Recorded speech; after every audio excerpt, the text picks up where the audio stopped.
வெளிநாட்டினர் அமெரிக்காவில் புலம்பெயர்வதற்கான தடை நீண்டகாலம் நீடிக்கும் என அதிபர் டிரம்ப் தெரிவித்துள்ளார்.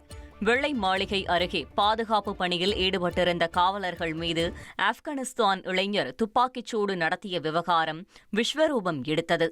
இதனால் பயங்கரவாதிகளின் பிடியில் உள்ள நாடுகளைச் சேர்ந்தவர்கள் அமெரிக்காவில் புலம்பெயரும் திட்டத்தை நீண்ட காலத்திற்கு நிறுத்தி வைப்பதாக டிரம்ப் தெரிவித்துள்ளார்.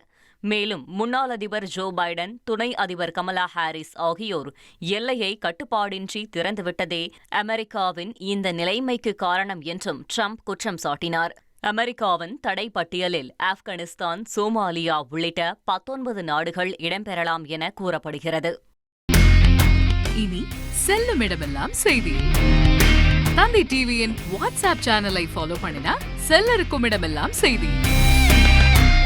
இதோ QR கோட் இப்பவே ஸ்கேன் பண்ணுங்க, ஃபாலோ பண்ணுங்க.